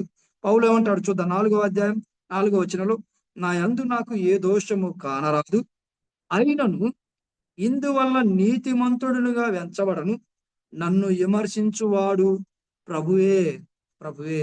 5వ వచనంలో నమ్మకత్వం గురించి తెలియపరుస్తూ పౌలు గారు ఈ భాగంలో తెలియపరుస్తూ మొదటి 5 వచనాల్లో గృహ నిర్వాహకుని యొక్క నమ్మకత్వం. 6 నుండి 13 వచనాలు మనం చదువుతున్నప్పుడు దేవుని పిల్లల్లో ఉండవలసిన నమ్మకత్వం. దేవుని పిల్లలు, సంఘములో ఉన్న దేవుని పిల్లలు వారు ఉండవలసిన నమ్మకత్వం ఏంటంటే లేఖనాలను అతిక్రమించకూడదు. అదే రాయబడింది అక్కడ. చూస్తారా మీరు 6వ వచనం, సహోదరులారా మీరు మమ్మును చూసి లేఖనముల యందు రాసి ఉన్న సంగతులను అతిక్రమింపకూడదని నేర్చుకొని. అంటే దేవుని పిల్లలు ఎలా ఉండాలంటే సంఘంలో వాళ్ళ నమ్మకత్వం ఏంటంటే లేఖనాన్ని అతిక్రమించకూడదు. రెండోది అతిశయింపకూడదు, అతిశయించకూడదు. అది అక్కడ తర్వాత కింద వచనాల్లో మీకు కనబడతారు. తర్వాత మనము చదువుతా ఉన్నప్పుడు తృప్తులే ఉండాలి, అసంతృప్తులుగా ఉండకూడదు. అతిక్రమించకూడదు, ఆ తర్వాత అతిశయింపకూడదు, అసంతృప్తులే ఉండకూడదు. ఏది 6 నుండి 13 వచనంలో దేవుని పిల్లలు ఇవి ఖచ్చితంగా కలిగి ఉండాలి. ఇది నమ్మకత్వం కలిగిన వాళ్ళ యొక్క లక్షణాలు. దేవుని లేఖనాలను అతిక్రమించరు, వారు అతిశయింపరు. మూడవది వాళ్ళు అసంతృప్తులుగా ఉండరు, ఎప్పుడూ సంతృప్తులు, లేఖనమందు ఎప్పుడూ సంతృప్తి లేనని 4వ అధ్యాయం 6 నుండి 13 వచనాలు చూడగలం. 14 నుండి 21 వచనాల వరకు మనం చూస్తున్నప్పుడు దేవుని పిల్లలను పౌలు సరిచేసిన విధానం. ఏం సరిచేశాడు పౌలు? ఈ 14 నుండి 21 వచనంలో ఏమి అంటే ఎలా సరిచేస్తున్నాడు అంటే ప్రతి ఒక్కరిని మనము ప్రేమగా పెంచాలి, అదే తెలియపరుస్తాడు. 14 వచనం నుండి 21లో మనం చూస్తా ఉన్నప్పుడు మనం చదువుకున్న భాగం కూడా అది, మిమ్మును సిగ్గుపరచవలనని కాదు గాని నా ప్రియమైన పిల్లలని మీకు బుద్ధి చెప్పుటకు. ఎలా సరిచేస్తున్నాడు? ఒక తండ్రి వలె తండ్రి కుమారుడికి ఏ రీతిగా బోధిస్తాడో గద్దింపుతో, ప్రేమతో సరిచేస్తున్న విధానం పౌలు కొరింథీ సంఘములో ఉన్నవారికి తెలియపరుస్తూ, సిగ్గుపరచాలని కాదు, ఒక వ్యక్తిని ఎన్నడూ సంఘములో ఉన్న విశ్వాసులను సిగ్గుపరిచే విధంగా కాదు, కానీ వారికి బుద్ధి చెప్పే విషయంలో, వారిని క్రమపరిచే విషయంలో, వారికి నమ్మకస్తులే ఉండవు అని తెలియపరుస్తూ అక్కడే ఇద్దరిని జ్ఞాపకం చేస్తాడు. ఒకటి తన గురించి చెప్తాడు, నన్ను పోలి నడుచుకోండి, నేను ఎలా నన్ను చూసి నడుచుకోండి, నన్ను పోలి నడుచుకోండి, నేను ఎలా నడుస్తానని తన గురించి చెబుతున్నాడు. సరిచేసే విధానంలో ఎవరిని పోలిక చెబుతున్నాడంటే నేను ఎలా నడుస్తున్నాను, మీరు ఎలా నడుచుకోండి. రెండవది తిమోతిని గురించి కూడా చెబుతున్నాడు, తిమోతి ఎంత మాదిరిగా నడిచాడో చూడనంటాడు. మూడవది యేసు క్రీస్తు వారిని కూడా పోలికగా చూపిస్తాడు. ప్రభు అయిన యేసు క్రీస్తు వారిని ఆయన చూపిస్తూ, పౌలును చూపిస్తూ, తిమోతిని అంటే మనం సరిచేసే విధానంలో కొంతమంది భక్తులను చూపి, కొంతమంది చేసిన పరిచర్యను చూపి, కొంతమంది వారి యొక్క భక్తుల యొక్క త్యాగాలను చూపి సరిచేయాలి. హృదయంలో కపటంతో, మోసముతో కాదు, కానీ మాదిరికరమైన వారిని చూపించి సరిచేసే విధానము 14 నుండి 21 వచనంలో మనం చూడగలం. దాటి వెళదాం 5వ అధ్యాయానికి మనం ప్రవేశిద్దాం. 5వ అధ్యాయాన్ని మనం చదువుతున్నప్పుడు ప్రాముఖ్యంగా ఈ పత్రికలో చాలా మంది ఇదే మనం ధ్యానం చేస్తూ ఉంటాం. చాలా సార్లు ఇదే ప్రాముఖ్యంగా కనబడుతూ ఉంటది, సంఘములో ఉన్న అపవిత్రత. మొదటి 3 వచనాల్లో మనం చూస్తా ఉన్నప్పుడు పాపమును ఖండించుట ఎంత గట్టిగా, ఎంత నిరాఖండిగా అంటాడంటే మీలో అక్కడ మీరు ఖచ్చితంగా చూస్తే అన్యజనులైన జరగదు అంటూ రాస్తాడు. ఇట్లుండి మీరు పొంగుచున్నారే కానీ మీరు ఎంత మాత్రం దుఃఖపడి ఇలాంటి కార్యము చేసిన వారిని మీలో నుండి వెలివేసిన వారు కారు అంటాడు. అసలు పౌలు చాలా కఠినంగా, ఖచ్చితంగా ఈ విషయంలో గద్దిస్తూ మాట్లాడుతుంటాడు. ఏమంటే పాపమును ఖండించుటాం అంటే పాపమును ఖండించాలి, కానీ వ్యక్తిని కాదు. నరలా జ్ఞాపకం చేస్తున్నాను. చాలాసార్లు వ్యక్తులను దృష్టిలో ఉంచుకొని పాపాన్ని దాచిపెడతారు, వ్యక్తులను ఖండిస్తుంటారు. పాపాన్ని బట్టి ఎవరైతే ఏ పాపాన్ని చేస్తున్నారో ఆ పాపాన్ని బట్టి ఖండించాలి.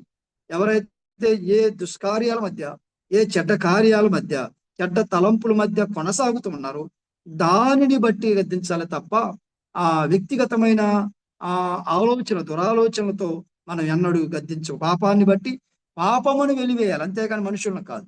ఎలా జ్ఞాపకం చేస్తున్నా, ఆ పాపమును వెలివేయకపోతే, ఆ మనిషి వెలివేయలేకపోతే అప్పుడు వెలివేయాలి. అదే మనం చూడగలం. సంఖ్యాకాండం 32వ అధ్యాయం 23 వచనంలో మనం ఆ పదాలన్నీ చూస్తూ వస్తూ ఉంటాం. దాటి వెళ్దాం. 4 నుండి 8 వచనాలలో మనం చదువుతా ఉండగా పరిశుద్ధతను ధరించుకునటం. పరిశుద్ధత ఎలా ధరించుకోవాలంటే, మన హృదయం పులిసినది ఉంటుంది, మన ప్రవర్తనలో పులిసినది ఉంటుంది, దాన్ని ఉండకూడదు. ఒకవేళ పులిసిన ముద్ద ఉన్నట్లయితే మన ఆ ముద్ద ఖచ్చితంగా మనల్ని పాడు చేయాలి. అంటే పాత జీవితం, పాడైపోయిన జీవితం, అది ఎన్నడూ మన ప్రభు అయిన యేసుక్రీస్తు వారిని అంగీకరించిన తర్వాత, ఆ పరిశుద్ధతను ధరించుకున్న తర్వాత అది ఎన్నడూ మనం కొనసాగరాదు. దానితో సహవాసం చేయకూడదు, దానితో మనము కొనసాగరాదు. ఎన్నడూ దానిని మనము జ్ఞప్తిలోకి తెచ్చుకోరాదు, వదిలివేయాలి దాన్ని. అది కొంచెం ఉన్న చాలు మన యొక్క పరిశుద్ధతను, లేకపోతే మన యొక్క ప్రవర్తనను పాడు చేస్తుంది. అందుకే పరిశుద్ధం ధరించుకొని ఉండాలి అంటే పాత జీవితాన్ని, గడిచిన జీవితాన్ని, పాపంలో మలినంలో ఉన్న జీవితాన్ని ఎన్నడూ మనతో తీసుకురావద్దు.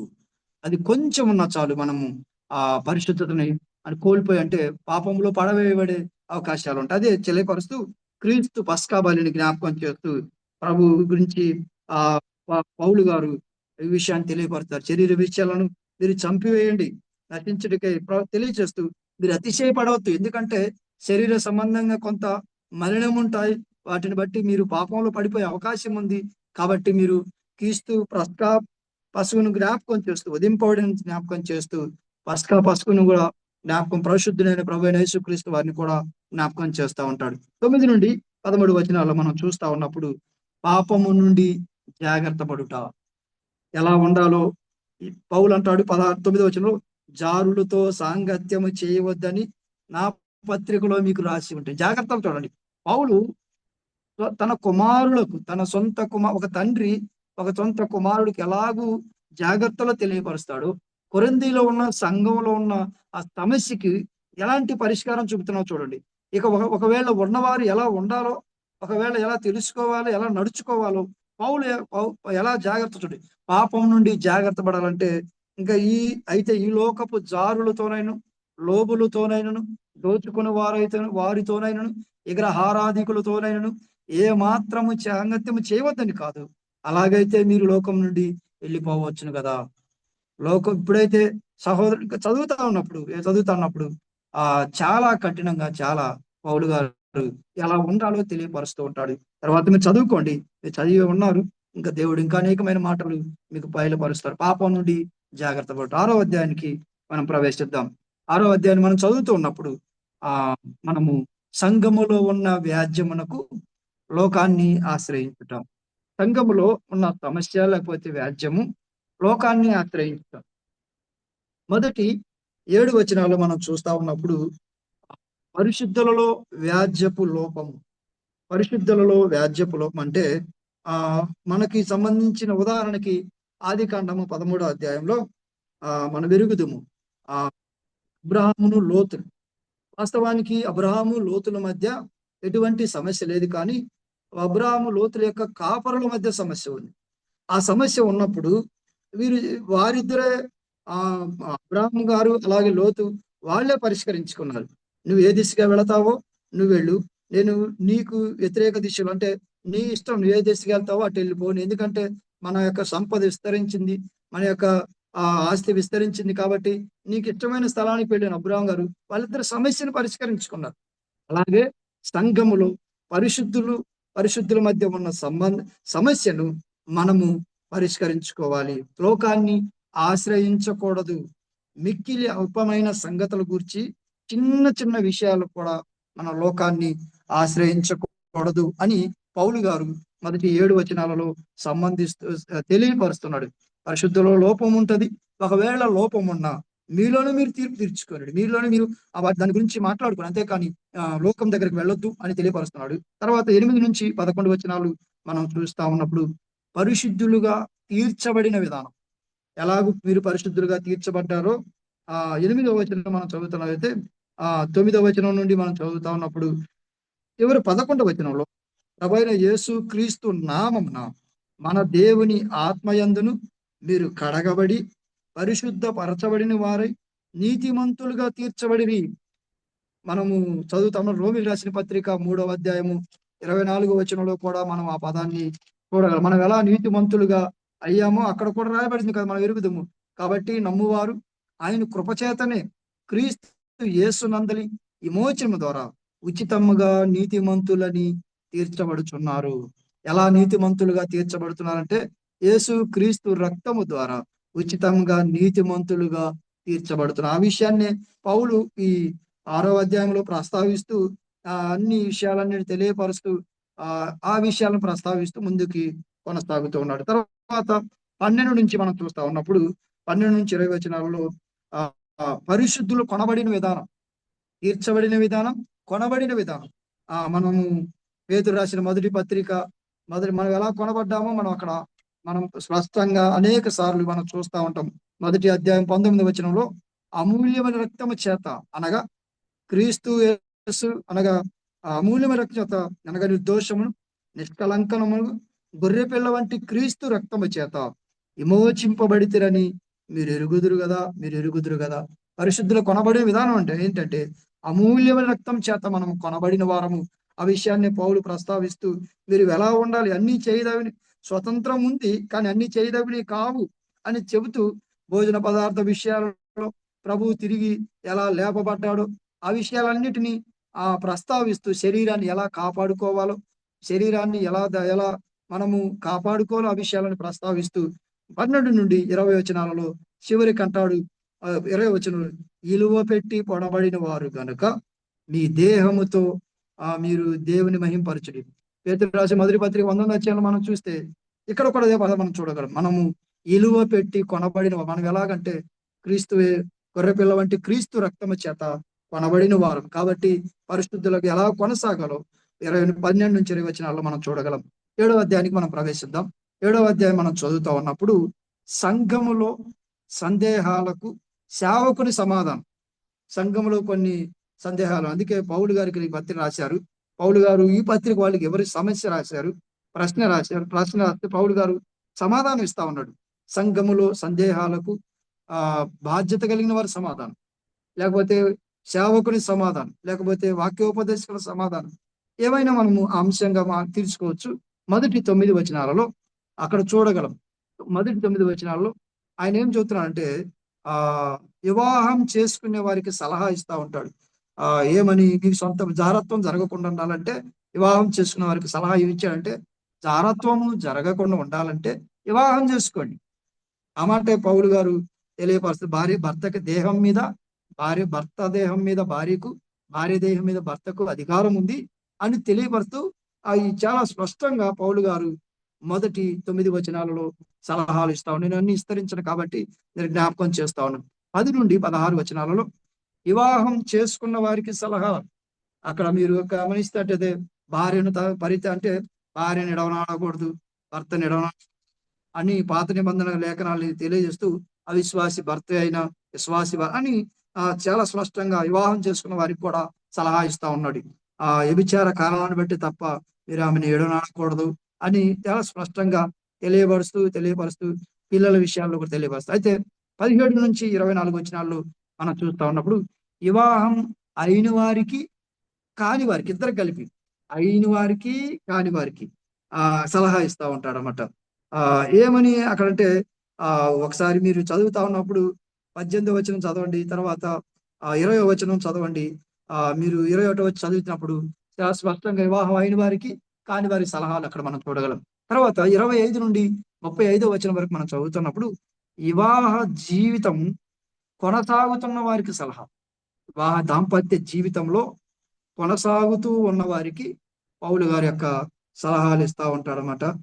ఆ విషయాలు మనము 25 నుండి 35 వచనాల వరకు మనము చూడగలం. తర్వాత 36 నుండి 38 వచనాల వరకు వివాహం చేయాలనుకున్న వారికి సలహా. అంటే పిల్లలకు వివాహం చేయాలంటే వారికి ఒక సలహా ఇస్తా ఉన్నాడు. తదుపరి 39 నుండి 40 వచనాల్లో మనం చూస్తా ఉన్నప్పుడు వివాహ సంబంధంలో తన వారిని అంటే తన వారిని కోల్పోయిన వారికి, భర్త చనిపోయిన వారికి, భార్య చనిపోయిన వారికి ఆ ఎలా ఉండాలో, విధవల అయిన వారికి ఎలా ఉండాలో పౌలు గారి యొక్క సలహా ఇస్తా ఉన్నాడు. ఆ మాటే మనం 39-40 వచనాల్లో మనం చూడగలం. 8వ అధ్యాయానికి మనం ప్రవేశిద్దాం. 8వ అధ్యాయాన్ని మనం ధ్యానం చేస్తూ ఉన్నప్పుడు అక్కడ వాస్తవానికి ఈ గ్రహారాధన సంబంధించిన బలికి సంబంధించిన బలి అర్పించిన వాటిని తినడం గురించి రాయబడి ఉంటుంది. దాని గురించి మనం ఎన్నోసార్లు ఈ మధ్య డిబేట్ లో కూడా చాలా సార్లు పెద్ద వివాదం అయిపోయింది. ఇక్కడ ఈ 8వ అధ్యాయంలో ఉన్నదే విగ్రహాల బలి అర్పించిన దానిని తినే విషయమై కొంత జ్ఞానాన్ని కలిగి ఉండాలి అని తెలియపరుస్తూ పౌలు గారు ఈ 8వ అధ్యాయంలో స్పష్టంగా అన్ని రాశాడు. కాకపోతే కొంత మనం కొంత జ్ఞానాన్ని ఉపయోగించి అతిశయాన్ని ఉపయోగించి కొందరిని తప్పుదారిలో నడిపిస్తా ఉన్నారు. స్పష్టంగా 8వ అధ్యాయంలో చూడగలం. సంఘములు అంశాన్ని మనం చూస్తా ఉన్నప్పుడు సంఘములో సహోదరునికి జ్ఞాపకం చేస్తాం. సంఘములో ఉన్న లేకపోతే విశ్వాసులకు కానీ సహోదరులకు కానీ సహోదరులు అభ్యంతరం కలగజేయకుండా ఎలాగూ అంటే 1 నుండి 3 వచనాలలో ఉప్పొంగు చేయి జ్ఞానం అంటే ఉప్పొంగు ఏంటంటే నేను అక్కడ చూస్తా ఉన్నాను. 8వ అధ్యాయం 1 వచ్చి ఉప్పొంగు జ్ఞానం ఏంటంటే మనమందరము జ్ఞానం గలవారమని ఎరుగుదుము, జ్ఞానం ఉప్పొంగు చేయును గాని ప్రేమ క్షేమాభివృద్ధి నొంది చేయను. అంటే 2వ వచనం, ఒకడు తనకేమైనను తెలుసుకొని ఉంటే తాను తెలుసుకున్న బట్టి ఇంకను ఏమీను తెలుసుకొని వాడు కాడు. చూస్తా ఉన్నప్పుడు ఒకడు దేవుని ప్రేమించిన ఎడల అతని దేవునికి ఎరుకైన వాడే. అంటే ఇక్కడ మనం చూస్తా ఉన్నప్పుడు జ్ఞానాన్ని కొంతమంది జ్ఞానం ఉప్పొంగు చేస్తా ఉంటుంది. ఉప్పొంగు జ్ఞానం కంటే ప్రేమ ముఖ్యం. ప్రేమ క్షేమాభివృద్ధిని ఇస్తుంది. ఉప్పొంగు చేయ జ్ఞానము ప్రమాదం అని అది మనకిచ్చిన జ్ఞానాన్ని బట్టి మనం ఉప్పొంగితే అది సహోదరులకు ప్రమాదం. అదే మనం ప్రేమను చూపితే అది ప్రయోజనం అని పౌలు గారు మొదటి 3 వచనాల్లో చెప్తా ఉన్నాడు. తర్వాత 4 నుండి 7 వచనాల్లో ఉపయోగం లేని జ్ఞానం. ఒకవేళ మనకి అన్ని లేఖనాలన్నీ తెలుసు, మనకు అన్ని వాక్యం అంతా తెలుసు, అన్ని తెలిసి మన సహోదరునికి అది ఉపయోగపడకపోతే, మన సంఘానికి మన తోటి వారికి అది ఉపయోగపడకపోతే అది ప్రమాదం. అది దానివల్ల ఏ ఉపయోగం లేదు. మనకు పొందిన జ్ఞానం, మనకు దేవుడిచ్చిన జ్ఞానం మన సహోదరులకి ఉపయోగపడాలి, మన సంఘానికి క్షేమానికి ఉపయోగపడాలి. పరిశుద్ధులు పాపంలో ఉన్న వారి పరిశుద్ధులుగా మార్చబడటకు ఉపయోగపడాలి. పరిశుద్ధులైన వారు మరింత ప్రభు సమీపంగా ప్రభు స్వారూప్యంలో నడవడానికి మన జ్ఞానం ఉపయోగించాలి.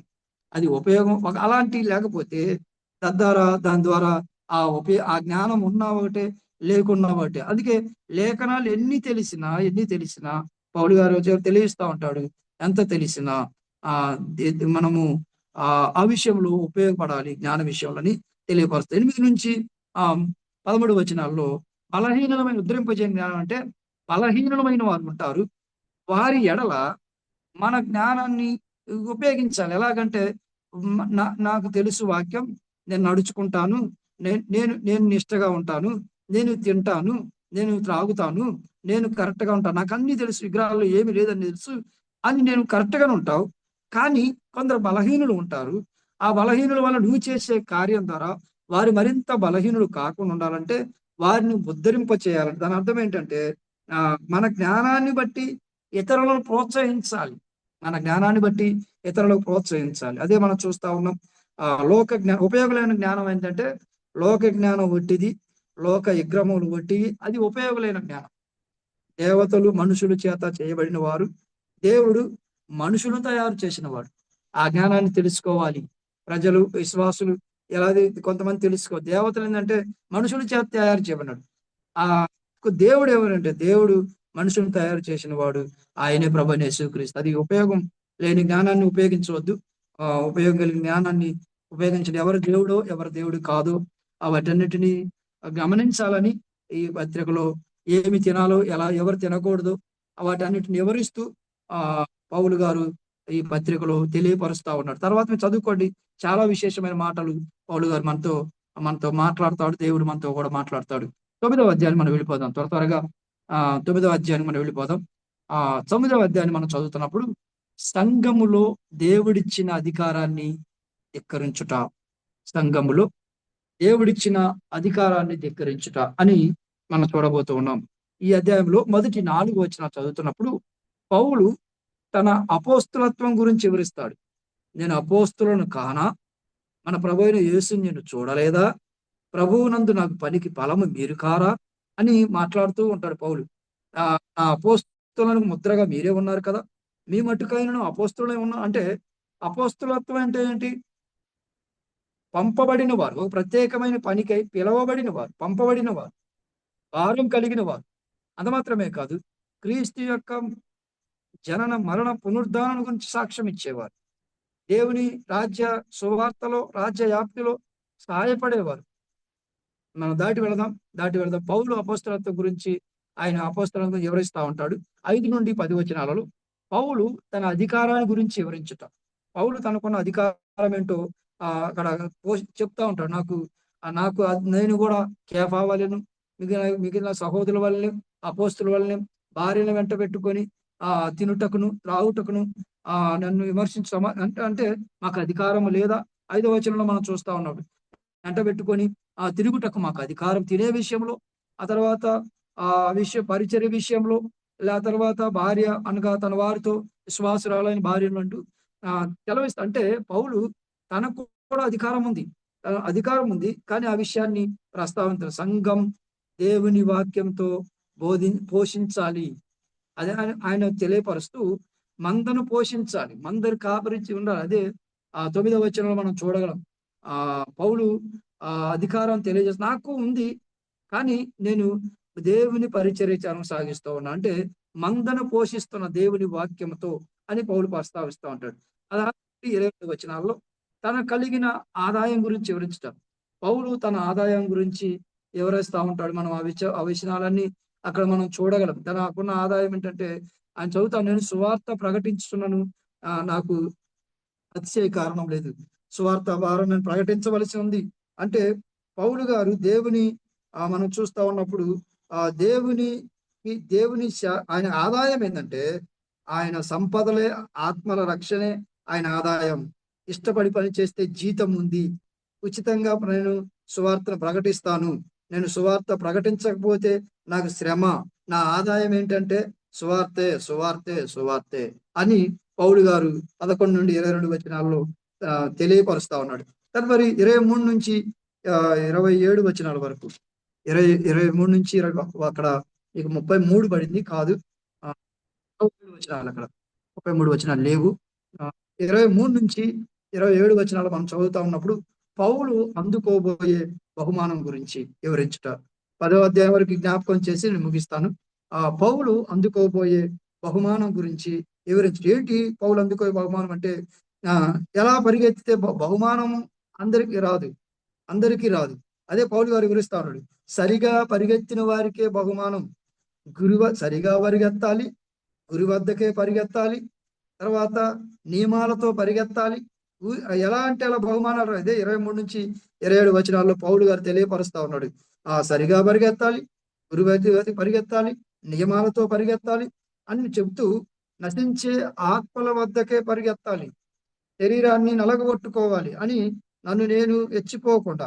కాబట్టి నేను గురుచూడు మాలువని పరిగెత్తువాడిని కాను, అంత మాత్రమే కాదు, నేను భ్రష్టుడినైపోదునేనని నా శరీరమును నలగొట్టు దానిని లోబర్చుకున్నాను. చూడండి, పౌలు గారు అందుకో బహుమానంలో తాను ముందు ఎలా పరిగెడుతున్నాడో, ఎలా నియమాన్ని కలిగి ఉంటున్నాడో, ఎలా గురి వద్ద పరిగెడుతున్నారో అప్పుడే బహుమానాలు ఉంటాయి అని పౌలు గారు 23 నుంచి 27 వరకు తెలియపరుస్తూ ఉంటాడు. 10వ అధ్యాయాన్ని జ్ఞాపకం చేసి దాటి వెళ్ళి ముగిద్దాం. ప్రభుత్వాన్ని బట్టి మరోసారి మనము ఆలోచన చేద్దాం. కొరింథీయులకు రాసిన మొదటి పత్రిక 10వ అధ్యాయంలో మనం చదువుతా ఉన్నప్పుడు సంఘములో దేవుని మహిమ కొరకు జీవించుట, సంఘములో దేవుని మహిమ కొరకు జీవించాలి అంటే ఏంటి? ఎవరిని మాదిరిగా చూపిస్తున్నాడు పౌలు అంటే మొదటి 4 వచనాలలో ఇశ్రాయేలీయుల యొక్క ఆత్మీయత గురించి తెలియపరుస్తున్నాడు. ఏంటి వారంటే వారు నమ్మిన విషయం, వారి బాప్తీసు విషయం, వారి పానీ విషయం, వారు ఆత్మ సంబంధమైన క్రీస్తులో జీవించిన విషయం, వారు ఎలాగూ దేవునికి ఇష్టలుగా ఉన్నారు, ఉండలేకపోయారు, వారిని ఇశ్రాయేలు వారి గురించి స్పష్టంగా మొదటి 4 వచనాలలో వారు బాప్తీసం పొందిన విషయం, వారి నమ్మిన విషయం, వారి పాని విషయం, ఆత్మ సంబంధమైన విషయంలో క్రీస్తులు ఎలా జీవించారో వాటిని స్పష్టంగా మొదటి 4 వచనాల్లో తెలియపరుస్తా ఉంటాడు. ఆ తదుపరి 11వ వచనం నుండి 10 నుండి మనము ఆ తర్వాత 5 నుంచి 10 వచనాలు చూస్తా ఉన్నప్పుడు ఆ ఇశ్రాయేలు యొక్క అతిక్రమం, ఇశ్రాయేలు వారి యొక్క అతిక్రమం ఏంటంటే వారు దేవునికి ఇష్టలుగా ఉండలేకపోయారు. మనం 6వ వచనంలో 5వ వచనం చూస్తే, అయితే వారిలో ఎక్కువ మంది దేవునికి ఇష్టలుగా ఉండలేకపోయిరి గనుక అరణ్యంలో సంహరించబడిరి. మనము 10 వచనాల్లో చదువుతా ఉన్నప్పుడు 10వ వచనం చూడండి, మీరు సనగకుడి, వారిలో కొందరు సనిగి సంహారకుని చేత నశించిరి, సంహరించబడిరి, నశించిరి అని మనం ఈ మాటల్లో మనం చూస్తా ఉన్నాం. ఏంటి అంటే ఇశ్రాయేలు వారి యొక్క అతిక్రమం ఏంటంటే వారు దేవునికి ఇష్టలుగా ఉండలేకపోయారు, సనిగారు, వ్యభిచారంలో ఉన్నారు, పాపములో పడిపోయారు. వ్యభిచారులుగా ఉన్నారు, పాపంలో పడిపోయారు, సనిగారు, విగ్రహారాధికులై ఉన్నారు, ఆయన శోధించారు. కాబట్టే వారు సంహారకులైపోయారని, అతిక్రమించారని పౌలు గారు మనము కూడా సంఘములు దేవుని మహిమకరంగా జీవించాలంటే వీటిని జయించాలి. నమ్మిన విషయాన్ని, బాప్తీసు విషయాలు, మనం చేసే ఆరాధన విషయంలో, ఆత్మ సంబంధం విషయంలో దేవునికి ఇష్టలుగా ఉండాలని మొదటి 4 వచనాలు. 5 నుండి 10 వచనాలు మనం చూస్తా ఉన్నప్పుడు దేవునికి ఇశ్రాయేలు అతిక్రమం చేశారు, మనం అలా ఉండకూడదు అని పౌలు గారు తెలియపరుస్తా ఉన్నాడు. తర్వాత 11 నుండి 22 వచనాల్లో మనం చూస్తా ఉన్నప్పుడు ఇశ్రాయేలు యొక్క అతిశయం, వారు ఏం అతిశయించారు అని మనం చూస్తా ఉన్నప్పుడు అక్కడ 11 నుండి 22 వచనాల్లో చూస్తే మనం చాలా విషయాలను మనం చూడగలం. వాస్తవానికి మనం ఇక్కడ ఏమంటే ఈ సంగతులు దృష్టాంతములు వారికి సంభవించి యుగాంతమందున్న మనకు బుద్ధి కలుగుటకై రాయబడెను అంటే ఆ వచన భాగాల్లో అతిశయమైన గర్వం హెచ్చించుకున్నారు. వాళ్ళు గర్వించారు. మాకు అర్చనాచారాదులు మావే, మాకు వాగ్దానాలు మావే, నిబంధనలు మావే, యాజకత్వం మాదే అని వాళ్ళు చాలా గర్వించారు. వారు చాలా గర్వించారు కాబట్టి హెచ్చించుకున్నారు. కాబట్టి వారు అతిశయం అది. అందుకనే మీరు కూడా అలా అతిశయించవద్దు, మీరు కూడా అలా ఉండవద్దు అని పౌలు గారు హెచ్చరిస్తూ తెలియపరుస్తూ ఉన్నాడు. తర్వాత చివరిగా 23 నుండి 33 వచనాల్లో మనం చూస్తా ఉన్నప్పుడు ఇశ్రాయేల్ యొక్క అవగాహన చూస్తాం. ఇశ్రాయేల్ అవగాహన ఏంటి? ఇశ్రాయేల్ గురించి అవగాహన ఏంటంటే ఇశ్రాయేల్ మనస్సాక్ష్యం గర్వించింది, ఇశ్రాయేల్ యొక్క గర్వసాక్ష్యం గర్వించింది. వారి మనస్సాక్ష్యం విధేయత కలిగి లేదు. వారి అవగాహన ఏంటంటే ఇశ్రాయేల్ యొక్క మనస్సాక్షి గర్వించింది. అక్కడ మన తర్వాత మీరు 23 వచనాల నుంచి చదువుతా ఉన్నప్పుడు 25 వచనం చూస్తారా? మనస్సాక్షి నిమిత్తము ఏ విచారణము చేయక కటికవాణి అంగడిలో అమ్మింది ఏదో దాన్ని తినవచ్చు. అంటే అప్పుడు ధర్మశాస్త్రం లేని కాలంలో వారి మనస్సాక్షి పనిచేసింది. మనస్సాక్షి యుగంలో వారి మనస్సాక్ష్యం కూడా గర్వించింది. అంత మాత్రమే కాదు, మనం ఉండగా మన మనస్సాక్షి ఎలా ఉండాలి అని పౌలు తెలియపరుస్తుంది. విధేయత కలిగి ఉండాలి, మన మనస్సాక్షి దేవునికి విధేయత కలిగి ఉండాలి అంటూ అందరినీ సంతోషపెట్టువారుగా జీవించాలి అని పౌలు ఈ 10వ అధ్యాయంలో అన్ని విషయాలు చివరి భాగం చూస్తారా? 33 వచనం చదువుకొని మనం ముగిద్దాం 10వ అధ్యాయం వరకు. ఇలాగూ నేను కూడా స్వప్రయోజనమును కోరక అనేకులు రక్షింపబడాలని వారి ప్రయోజనమును కోరుచు అన్ని విషయములలో అందరినీ సంతోషపెట్టుచున్నాను.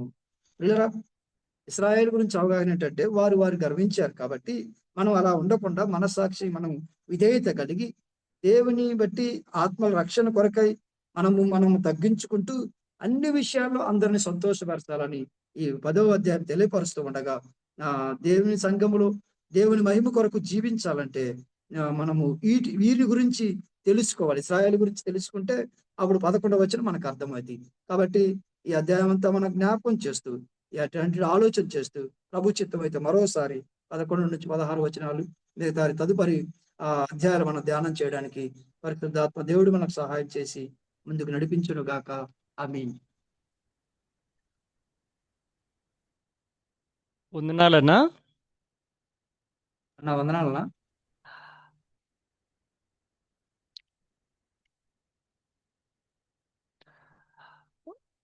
వాక్ పరిచయం చేసిన దేవుని సేవకులు వసంత్ అన్నకి హితబోధ ఆన్లైన్ బైబిల్ సర్వే స్టూడెంట్స్ తరపున వందనాలు తెలియజేస్తున్నాం. అన్న పరిచయం గురించి ప్రార్థన చేయండి. బెరియా క్రిస్టియన్ అసెంబ్లీ సంగారెడ్డిలో ఇతర ప్రాంతాల్లో పరిచయం చేస్తున్నారు. అదేవిధంగా ప్రతి సోమవారం 8:30 నుంచి 9:30 వరకు ప్రతి సోమవారం సాయంత్రం హితబోధ ఆన్లైన్ బైబిల్ సర్వే జరుగుతుంది. ప్రార్థనాపూర్వకంగా అందరూ చేరండి. మీ యొక్క సహోదరులకు, మీకు తెలిసిన వారికి లింక్ కూడా షేర్ చేయాల్సిందిగా ప్రభు పేరిట మనవి చేస్తున్నాం. ముగింపు ప్రార్థన నంద్యాలలో